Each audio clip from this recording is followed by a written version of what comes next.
सुप्रभात बच्चों। आज हम अपनी अगली कविता विप्रलब्धा धर्मवीर भारती की कविता है। ये विरह से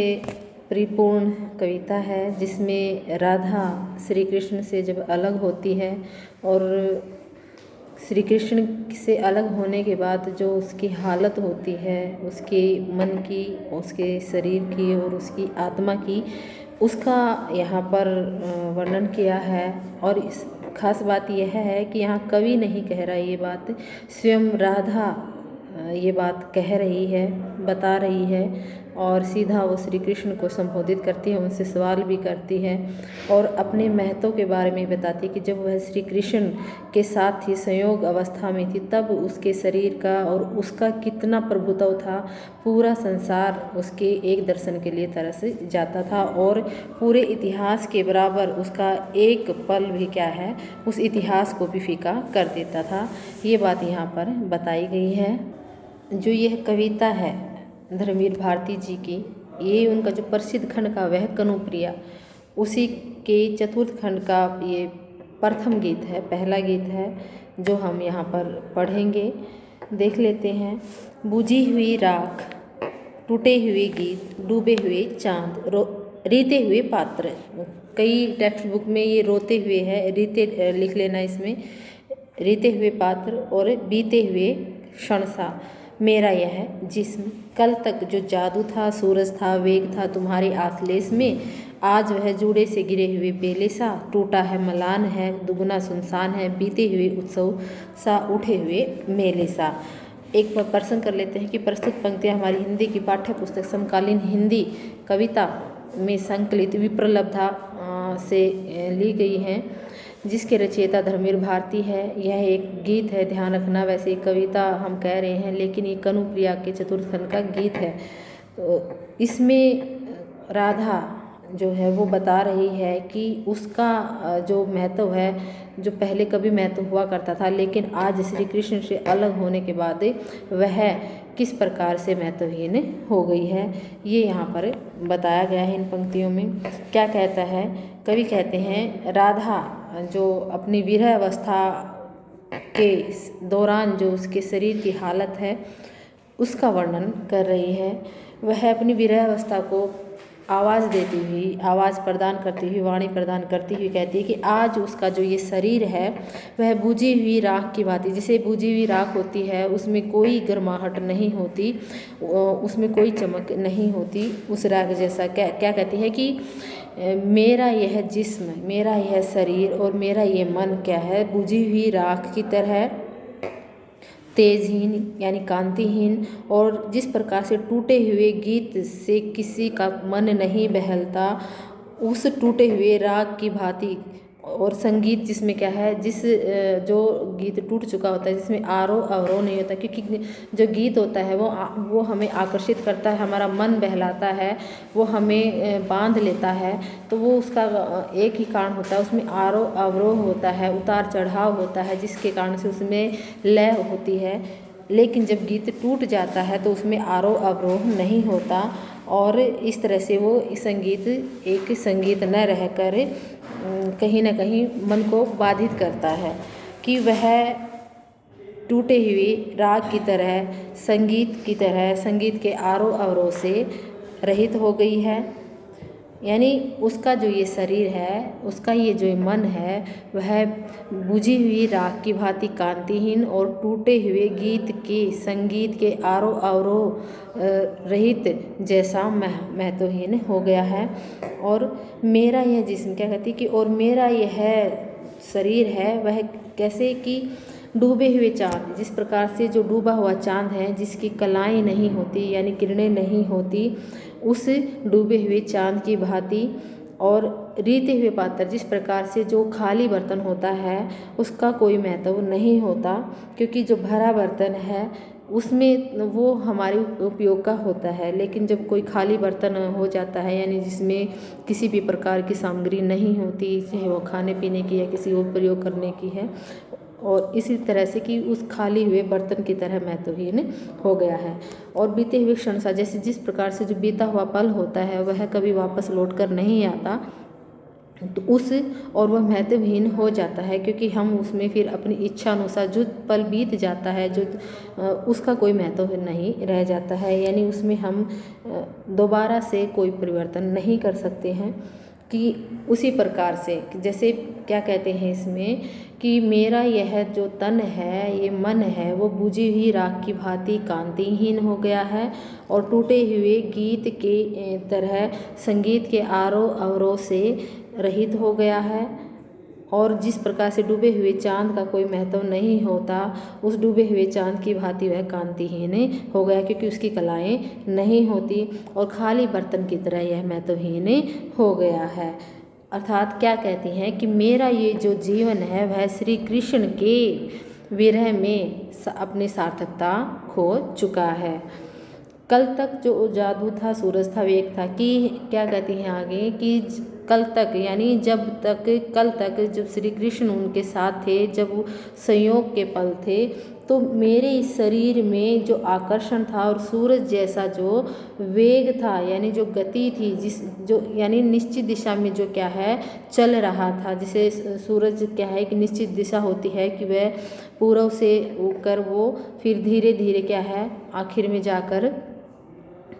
पश्चिम में वो अस्त हो जाता है एक निश्चित वेग के साथ में। उसी तरह से क्या कहती हैं राधा जी कि कल तक यानी जब तक श्री कृष्ण उनके साथ थे तो उसके शरीर में एक आकर्षण था जो सभी को बांध लेता था, आकर्षित करता था, और उसमें सूरज जैसा, सूर्य के समान क्या, सूरज के तेज जैसा तेज था और उसमें गति थी, सभी को आकर्षित करने का उसमें एक यूँ कहें कि आकर्षण था, यानी सभी को वो बांध लेता था। उसका जो ये शरीर था वह तेज युक्त था और गति युक्त था, उसमें स्फूर्ति थी, सौंदर्य था, आनंद था, एक यूँ कहें कि मन को बांध लेने वाला जादू था। लेकिन आज ये सब इसमें नहीं रहा है कि तुम्हारे आश्लेष में क्या कहती हैं यहाँ पर कि हे श्री कृष्ण, जब मैं तुम्हारे आलिंगन में थी, यानी जब मेरा ये शरीर तुम्हारे आलिंगन में था, तुम्हारी भुजाओं में था, तो उसका जीवन यानी मेरा ये जीवन है वो सार्थक था और मूल्य से युक्त था। लेकिन जैसे ही वियोग अवस्था आई, जैसे ही मैं तुमसे दूर हुई, यह आज वह जूड़े से कि तुमसे जुदा होते ही तुमसे अलग होते ही मेरा यह जीवन किसी जूड़े से गिरे हुए बेले के जो बेला हुआ का फूल होता है उससे गजरा बनता है, और वो जो गजरा है वो जूड़े में लगा होता है, और एक बार जब जूड़े में लग जाता है और वापस क्या है जब वो मुरझा जाता है तो वो महत्वहीन हो जाता है, मलिन हो जाता है। क्या कहती हैं कि कल तक जब मैं तुम्हारे आलिंगन में थी तो मेरे इस शरीर में आकर्षण था, सूर्य जैसा तेज था, सौंदर्य था, लेकिन जैसे ही मैं तुमसे अलग हुई मेरा ये जीवन सार्थक नहीं रहा। वह किस तरह से हो गया कि मेरा ये जो जीवन है वह जूड़े से गिरे हुए बेले के फूल के समान क्या है मुरझा गया है, मलिन हो गया है, कि ये जो मेरा हृदय है जो अब हार चुका है, जो टूट चुका है, वह जीवन क्या है अब पूर्ण रूप से क्या है, इसके कारण से मेरा जीवन पूर्ण रूप से टूटा हुआ नजर। क्या कहती हैं राधा इसमें कि जब मैं आपसे अलग हो गई हूँ, यानी विरह अवस्था में जो मेरी हालत है वह या मेरा जो जीवन है वह जूड़े से गिरे हुए बेले की फूल की भांति क्या मुरझा गया है। मेरा ये जो जीवन है वह टूटा सा हुआ लगता है और मलान है कि यानी मलिन हो गया है ये, इसमें उत्साह का क्या है कोई भाव नहीं रह गया, यानी उत्साह का तनिक भी कोई कहीं निशा मात्र नहीं है। जो ये जीवन है यानी किसी उठे हुए मेले सा, जैसे कोई मेला लगा होता है तो 2 दिन लगेगा तो वहाँ क्या रौनक छाई होती है, लेकिन पहले भी वो खाली था, लेकिन जब वो उत्सव मेला लगने से पहले भी वीरान था तब हमारा ध्यान उधर नहीं जाता है, लेकिन जब वहाँ को मेला लगता है, जब वहाँ 2-4 दिन रौनक रहती है और वो फिर उठ जाता है तो हमें वो कहीं ना कहीं उसका वीरानापन, वो सोनापन हमें अपनी ओर खींचता भी है और हमें कहीं ना कहीं वो बेचैन भी करता है। उसी मेले की तरह कि जो ये जीवन है जो कल तक क्या है तुम्हारे होने के कारण यानी जब संयोग अवस्था थी, जब तुम मेरे जीवन में थे, तब इसमें क्या है उत्सव की भांति ये रंग भरे हुए थे, संगीत भरा हुआ था। लेकिन जब आज तुम मेरे साथ नहीं हो, मैं तुम्हारी विरह अवस्था से जल रही हूँ, तो इस विरह अवस्था में मेरा ये जीवन क्या है उठे हुए मेले की भांति और बीते हुए उत्सव की भांति क्या है सुनसान हो गया है। यानी इसमें विशेष अगर हम देखते हैं तो इसमें जो विरह वर्णन के में जो विरह के कारण जो शरीर की जो मन की हालत होती है उसको यहाँ पर प्रस्तुत किया गया है उपमान देकर। नए नए उपमान दिए हैं, जैसे उठे हुए मेले सा, डूबे हुए चांद सा, खाली हुए बर्तन सा। तो ये क्या है उपमान है, और इन उपमानों के द्वारा उन्होंने अपने विरह का वर्णन किया है। भाषा वही सहज सरल रही है, तत्सम तद्भव शब्दावली है, माधुर्य गुण सर्वत्र व्याप्त है। इसमें उपमा अलंकार का प्रयोग हुआ और श्रृंगार रस और आत्मकथात्मक शैली का प्रयोग हुआ है। यानी राधा है, यहाँ राधा बता रही है तो ये आत्मकथात्मक शैली है। और श्रृंगार रस है, कई बच्चे सोच लेते हैं वियोग, क्योंकि संयोग और वियोग श्रृंगार रस के दो रूप होते हैं। यहाँ पर हम देखते हैं श्रृंगार रस है और उसका वियोग रूप का यहाँ पर वर्णन हुआ है। आगे देख लेते हैं। मेरा यह जिस्म टूटे खंडरों की उजाड़ अंतपुर में छूटा हुआ एक साबित मणि जटित दर्पण सा, आधी रात दंश भरा भावहीन प्यासा सर्पिला कसाव एक, जिसे जकड़ लेता है अपनी गुंजलक में। इन पंक्तियों में राधा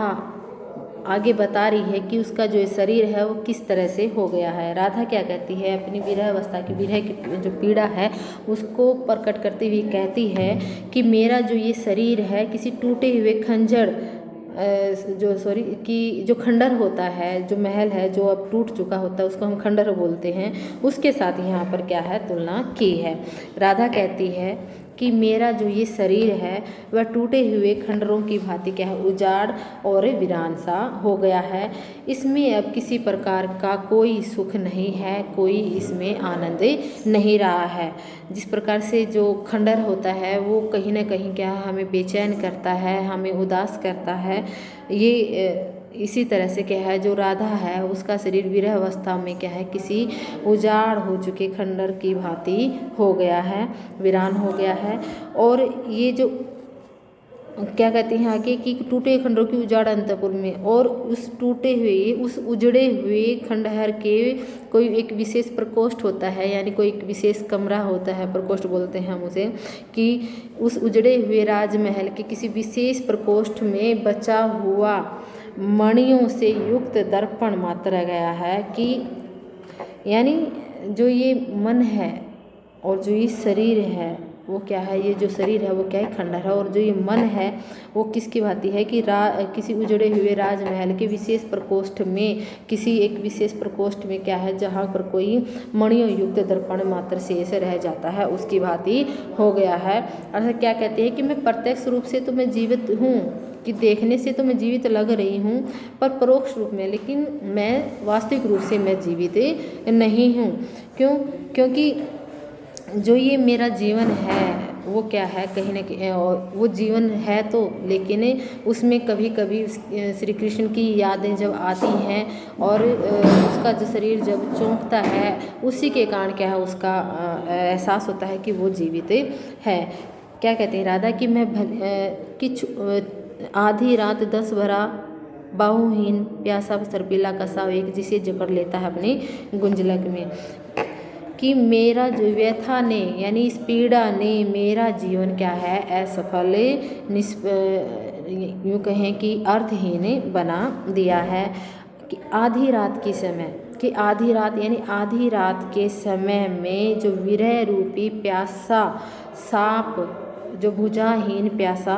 सांप है वो अपने जहर से भरे हुए कसाव में यानी में कुंडली मार कर मुझे लपेट लेता है। कि आधी रात को क्या कहते हैं, आधी रात को दंश से भरा हुआ यानी जहर से भरा हुआ बाहुहीन भुजाहीन प्यासा सांप अपने कसाव में कुंडली मार कर मुझे जकड़ लेता है। अर्थात क्या है, जो विरह की जो भुजाएं हैं वो नहीं है कि मैं जो विरह रूपी सांप है वो मुझे अपनी भुजाहीन कसाव में जकड़ लेता है, कि विरह की भुजाओं में मैं जकड़ी जाती हूँ। अर्थात क्या कहती हैं यहाँ पर, एक ऐसा समय था जब मैं बलिष्ठ पर कोमल श्री कृष्ण की जो बलिष्ठ थी, यानी कोमल भुजाओं में, श्री कृष्ण की कोमल लेकिन बलिष्ठ भुजाओं में मैं जब जकड़ी जाती थी तो मैं अपने आप को बहुत ही भाग्यशाली समझती थी, धन्य मानती थी। लेकिन अब जो ये विरह की ज्वाला में क्या है, जलती हुई मैं तड़पती रहती हूँ, छटपटाती रहती हूँ, और उनकी वियोग अवस्था में विरह का जो सांप है वो मुझे क्या है, बेचैन करता रहता है, डसता रहता है। अगर इसमें हम विशेष देखते हैं, अगर नहीं तो देखते हैं क्या है इसमें, कि राधा ने क्या कहा है कि जो उसकी विरह अनुभूति है उसका यहाँ पर हमें एक सशक्त वाणी प्रदान करते हुए बताया है कि किस तरह से विरह का जो सांप है वो कुंडली मार कर बैठा है और मुझे जकड़ लेता है, यानी विरह को सांप की कुंडली मारना बताया है। और जिसका जैसे ना कुंडली मार कर बैठ जाना हम देखते हैं बार बार आती है परंपराओं में भी, लोकोक्तियों में। तो भाषा सहज सरल है, तत्सम तद्भव शब्दावली माधुर्य गुण सर्वत्र व्याप्त है। इसमें उपमा और रूपक अलंकारों का प्रयोग हुआ है, श्रृंगार रस और आत्मकथात्मक शैली में का प्रयोग हुआ है। अब सिर्फ मैं हूँ यह तन है और याद है खाली दर्पण में धुंधला सा एक प्रतिबिंब मुड़ मुड़ लहराता हुआ निज को दोहराता हुआ। आगे का जो राधा कहती हैं कि विरह अग्नि में जलती हुई, वो आगे बताती हैं राधा हमें कि अब तो श्री कृष्ण के अभाव में, कि अब मैं सिर्फ हूँ, कि अब तो श्री कृष्ण के अभाव में मेरे अंदर केवल स्मृतियाँ ही शेष रह गई हैं। वो जो सुख के और आनंद से भरे हुए दिन थे वो अब नहीं रहे हैं, वो शेष नहीं रहे। मेरा जो वीरान तन है कि अब क्या है, यह तन है और याद है कि अब तो केवल मेरा यह वीरान उजड़ा हुआ शरीर है, और जो सुखद स्मृतियाँ, यानी जो सुख के पल मैंने श्री कृष्ण के साथ बिताए थे, उन सुख के पलों की यादें ही इसमें शेष रह गई हैं। कनु के सानिध्य में, यानी कनु के सानिध्य में प्रेम में व्यतीत दिनों की जो सुख भरी यादें ही इस दर्पण में धुंधले से प्रतिबिंब की भांति मेरे मानस पटल पर, मन के पटल पर आती जाती रहती हैं, और निज को दोहराता हुआ, कि मुड़ मुड़ लहराता और निज को दोहराता, और वे प्रतिफल अपने आप को लहराती रहती हैं और मेरे जो मानस को, यानी मेरे मन को क्या है, व्यथित करती रहती हैं। अर्थात क्या कहती हैं, जब अब तो केवल मैं ही रह गई हूँ और मेरा ये शरीर रह गया, और इस शरीर में क्या है, सुख के जो पल श्री कृष्ण के साथ बिताए थे उन सुख की यादें ही रह गई हैं, और बार बार खाली दर्पण में धुंधला सा, और वो सुख की भरी यादें ही दर्पण में धुंधले से प्रतिबिंब की तरह मेरे मन पटल पर आती जाती रहती हैं और अपने आप को दोहराती रहती हैं और मेरे मन को पीड़ा पहुंचाती रहती हैं। विशेष देखें तो इसमें कहते हैं जैसे भूल जाना मानव जीवन में क्या है, सुखों का सबसे सशक्त आधार है, यानी अब बीते पल को भूलकर आगे को की सुध लेना। ये कहा जाता है कि पीछे की भूल जाओ और आगे के जो जीवन है उसे सुधार लो, तो ये जीवन के सुखों का सबसे बड़ा आधार होता है। लेकिन जो राधा है वो प्रिय के साथ, कनु के साथ बिताए हुए पलों को नहीं भूल सकती है, और भाषा वही सहज सरल है। इसमें तत्सम तद्भव शब्दावली का प्रयोग हुआ है, माधुर्य गुण सर्वत्र व्याप्त रहेगा। उपमा है, पदमैत्री है, विप्स अलंकारों का प्रयोग हुआ है, और श्रृंगार रस और आत्मकथात्मक शैली का प्रयोग हुआ है। आगे क्या कहते हैं कि कौन था वह जिसने तुम्हारी बाहों के आवर्त में गरिमा से तनकर समय को ललकारा था। राधा यहाँ पर प्रश्न करती हैं कि वह कौन था जो तुम्हारी बलिष्ठ भुजाओं में बंद कर सब कुछ भूल जाया करती थी। अतः कि और जो वियोग अवस्था में कृष्ण से क्या है, वो राधा है जो वियोग अवस्था को जो अब वो भोग रही है, तो उस वियोग अवस्था में वो श्री कृष्ण से व्यंग्य भरे स्वर में पूछती है कि हे प्यारे कनु, हे प्रिय कनु, तुम जरा मुझे ये बताओ कि वह कौन था जो तुम्हारी भुजाओं में घिरकर अपने आप को धन्य समझता था, गौरव प्राप्त किया करता था। तुम उसके बारे में क्या बता सकते हो कि वह कौन था जो तुम्हारी बलिष्ठ भुजाओं के आलिंगन में बनकर अपने आप को स्वाभिमान से भरा हुआ मानता था और भाग्यवान मानता था। और तुम्हारे क्या कहते कि तुम्हारे प्रेम को प्राप्त करके गौरवान्वित होकर समय को भी क्या है जिसने तुझे बना दिया था, कि गरिमा से तनकर समय को ललकारा था, कि तुम्हारे आलिंगन में बंद कर जिसने गौरव में भरकर स्वयं समय को भी चुनौती दे डाली थी कि जरा बताओ कि वह कौन था, जिसकी अलकों में जगत की समस्त गति बंद कर पराजित थी, कि मेरे इस सुंदर तन में क्या है जो मेरा शरीर था वो इतनी शक्ति रखता था, वो जिसने तुम्हें भी क्या है मोहित कर दिया था, मुग्ध कर दिया था। इसमें क्या है उस समय क्या है इसमें अद्भुत आकर्षण था। क्योंकि ये तुम्हें भी क्या है आकर्षित करने का जज्बा रखता था। इसमें वो आकर्षण था, अद्भुत आकर्षण था। लेकिन आज जब वियोग अवस्था आ गई है, जब मैं तुमसे दूर हो गई हूँ, तो ये जो तन है ये क्या है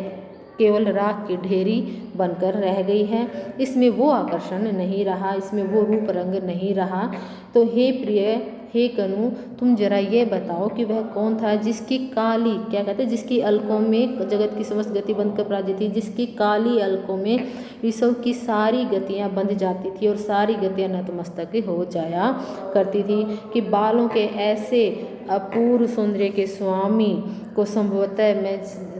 ये समझती कि तुम भली भांति जानते हो कि वे इतने सुंदर बालों का स्वामी कौन था, अर्थात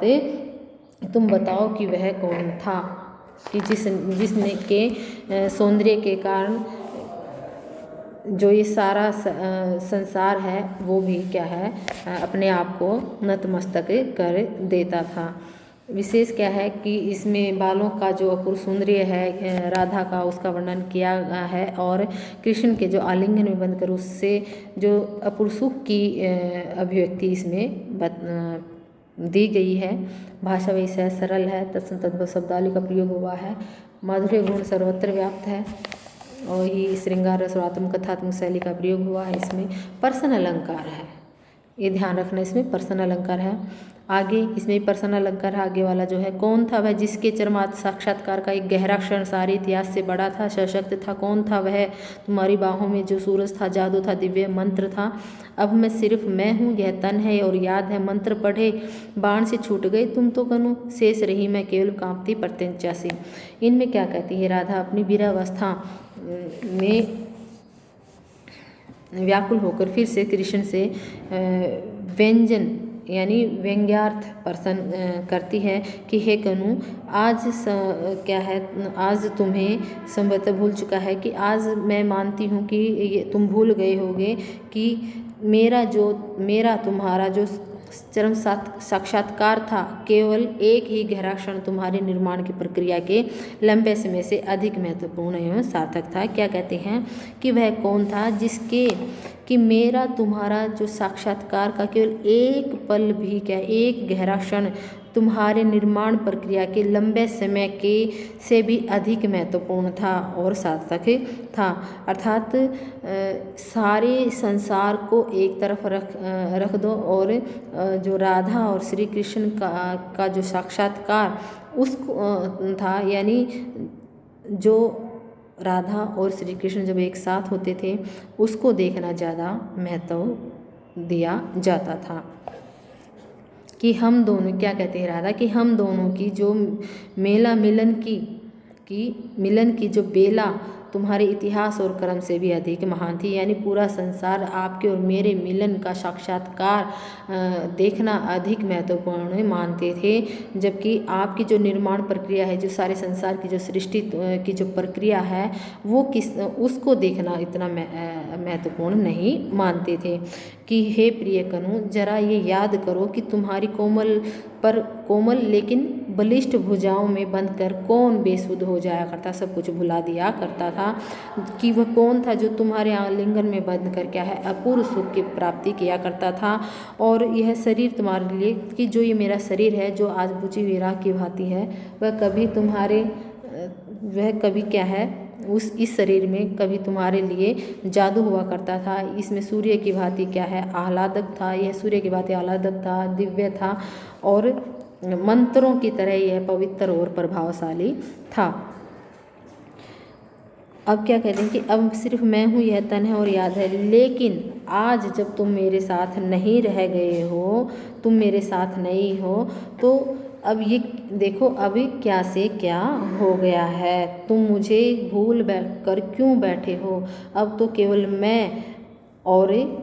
क्या है कि अब तो मैं प्रेम से शून्य होकर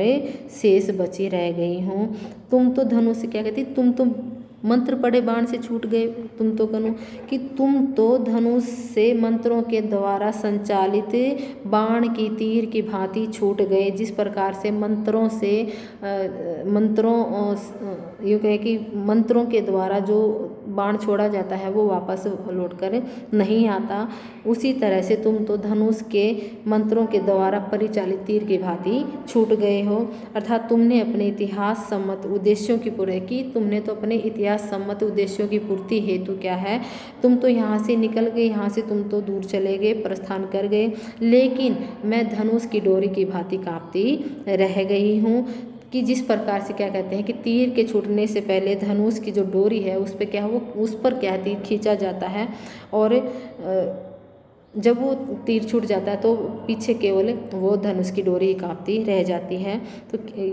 कि मैं उस तीर छूटने से पहले धनुष की डोरी से जिस प्रकार खिंची रहती है, उसी प्रकार तुम्हारे प्रेम को प्राप्त करके मैं अपने आप को धन्य मानती थी। पर तीर छूट जाने के बाद अब ढीली डोरी के समान मेरा जीवन भी व्यर्थ हो गया है और मैं केवल अकेली रह गई हूँ। अब विशेष अगर इसमें देखें तो वियोग अवस्था की जो सुमन पद्धति के माध्यम से राधा का जो दुख है, जो मन द्रवित हो गया, उसका वर्णन किया है। भाषा विषय सरल है, तत्सम शब्दावली है, माधुर्य गुण सर्वत्र व्याप्त है, इसमें प्रश्न और अलंकार हैं, श्रृंगार और आत्मकथात्मक शैली है। आगे देख लेते हैं। अब भी जो बीत गया उसी में बसी हुई, अब भी उन बाहों के छलाओं में कसी हुई, जिन रूखे अलकों में मैंने समय की गति बांधी थी, हाय उन्हीं काले नागपासों से दिन प्रतिदिन क्षण प्रति क्षण बार बार डसी हुई अब सिर्फ मैं हूँ, यह तन है और संशय है। बुझी हुई राख में छिपी चिंगारी सा, रीते हुए पात्र की आखिरी बूंद सा, पाकर खो देने की व्यथा भरी गूंज सा। क्या कहती है इन पंक्तियों में राधा कि अपनी संयोग, वो राधा क्या है अपनी जो संयोग अवस्था का को याद करती हुई कहती है कि उसे कृष्ण का जब सानिध्य और प्रेम मिला था वह भी उसी में जी रही है, कि आज भी वह उसी में जी रही है कि वह, और वो ये भी जानती है कि जो स्मृतियाँ हैं, वो जो यादें हैं, अब दोबारा से वो सत्य नहीं बन सकती, वास्तविक रूप में नहीं परिवर्तित हो सकती, लेकिन फिर भी वह अपने आप को श्री कृष्ण की भुजाओं के कसाव में बंधी हुई सी महसूस करती है। और उसे इस आत्मछलना में ही कि इस भ्रम में ही उसे अब सुख मिलता है, कि अर्थात क्या कहती है कि भले ही आज वह श्री कृष्ण की भुजाओं में नहीं है, लेकिन वो बीते हुए पल, जिन पलों में मैं श्री कृष्ण की भुजाओं में बंधी हुई थी, आज भी मैं उन्हीं में बंधी रहना जो महसूस करती हूँ, तो उसी में मुझे सुख का एहसास होता है और वह उसी आलिंगन में आबद्ध रहना चाहती है। फिर राधा क्या कहती है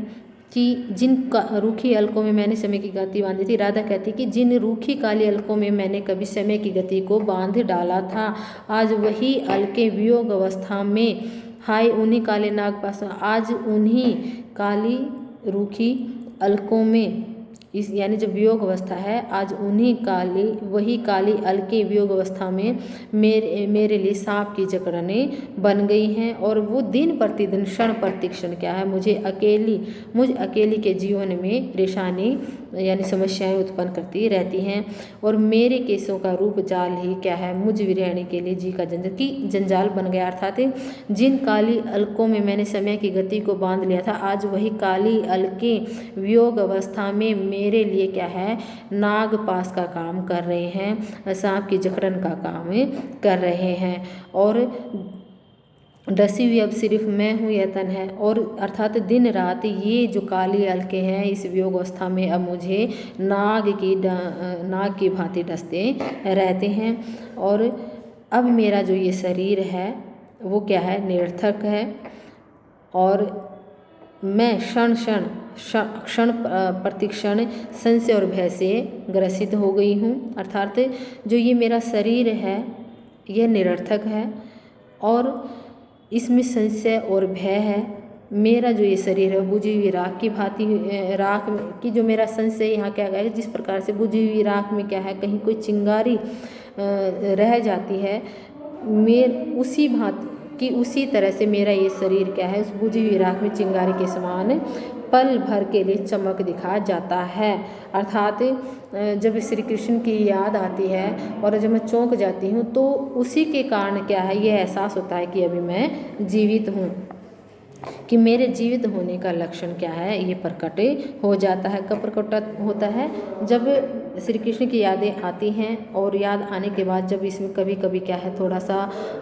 हलचल होती है, उसी के कारण ये पता चलता है कि अब तक मैं जीवित हूँ। और यह तेजहीन हो गया, शक्तिहीन हो गया है और व्यर्थ है। किस प्रकार से, जिस प्रकार से खाली बर्तन में बर्तन क्या है, अपना महत्व खो देता है, उसका कोई महत्व नहीं रहता। ये मेरा जो शरीर है अभाव की पीड़ा की भांति रह गया है, कि जिस प्रकार से किसी अभाव के कारण जो पीड़ा है वो दर्द देती रहती है, कसक देती रहती है, मेरा ये शरीर क्या है, उस अभाव क्या है, प्रेम का अभाव, श्री कृष्ण के प्रेम का अभाव की जो पीड़ा की भांति रह गया है, जिसमें श्री कृष्ण के प्रेम को प्राप्त कर पुनः खो देने की एक पीड़ा भरी हुई है। अर्थात मैंने श्री कृष्ण का प्रेम प्राप्त भी किया और खो भी दिया, ये पीड़ा क्या है इसमें भरी हुई है। और यह क्या है, दुखों की प्रतिध्वनि और चीख की ध्वनि मात्र है। अर्थात ये जो पीड़ा है वो किस तरह से है, दुखों की प्रतिध्वनि है और चीख की ध्वनि मात्र ही रह गई है। तो विशेष देखते हैं इसमें वही कि जो वीर्य की पीड़ा है नर और नारी में वो समान रूप से रहती है। भाषा सहज सरल है, माधुर्य गुण सर्वत्र व्याप्त है, तत्सम तद्भव शब्दावली है, पुनरुक्ति प्रकाश अलंकार, पद मैत्री और उपमा अलंकारों का प्रयोग हुआ है, श्रृंगार रसवात्मक कथात्मक शैली का प्रयोग भी हुआ है। ये थी आपकी कविता विप्रलब्धा। इस गीत है ये, एक तो हमें ये ध्यान रखना है विरह से भरा हुआ गीत है, जो स्वयं राधा ने यहाँ पर श्री कृष्ण को संबोधित करते हुए गाया है। धन्यवाद।